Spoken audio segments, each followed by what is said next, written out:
All right, this is your chapter 10 quick hit.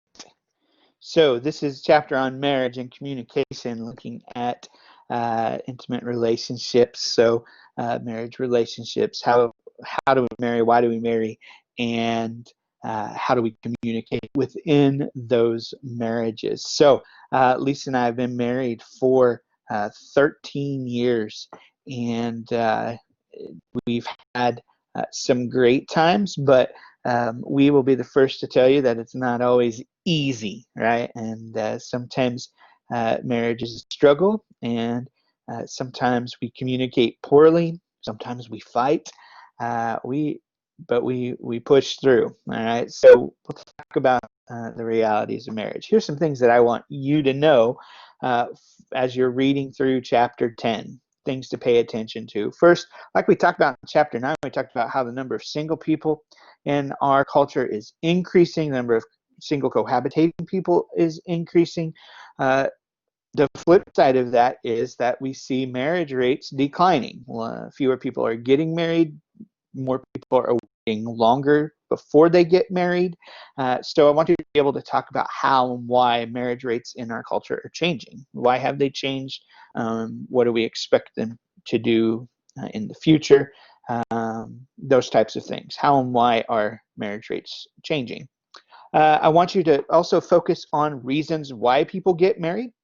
There's a lot of different reasons why people may get married. It may be love and intimacy with a partner. It may be for sexual reasons and those types of things, legitimize sexual experience, those types of things. There's just like there were manifest and latent reasons for dating, there are manifest and latent reasons for marriage. And so I want you to be able to talk about what those are, to be able to identify some of those.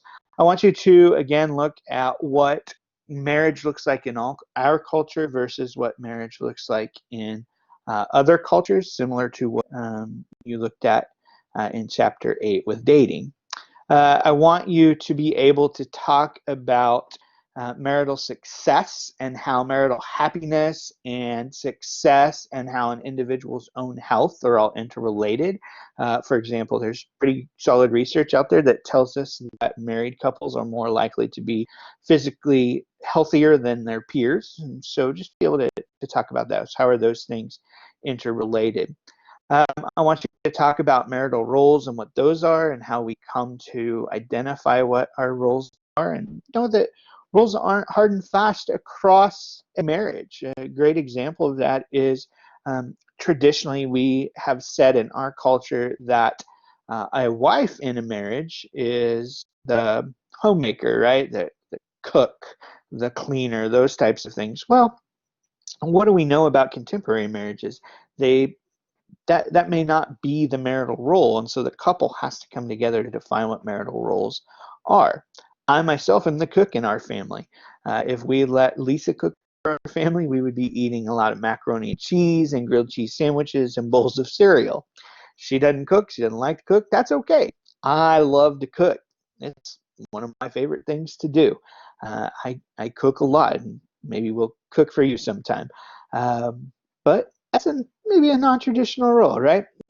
That's what we're talking about. What does that look like in contemporary couples? Also, we also think about same-sex couples.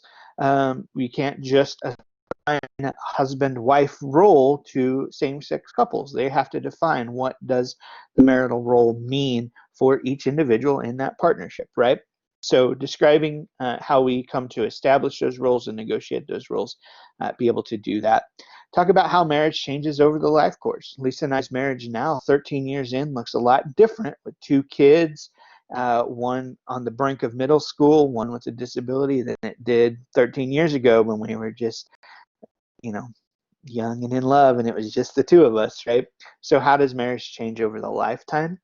Probably the big thing I really want you to focus on in this chapter is communication processes. How does communication work? I want you to think about the negative impacts of poor communication. What does that lead to, and what issues are there when couples fight a lot and don't communicate well, but I also want you to be able to identify what are some positive communication patterns, what are ways that couples can communicate in a productive manner to strengthen their relationship. So there's two sides of that communication coin. Two sides of that communication coin. There is negative communication patterns, positive communication patterns, both leading to either weakened relationships and marital issues or strengthened relationships and marital health. So be sure that you can talk about all of those things. And that is your Chapter 10 Quick Hit.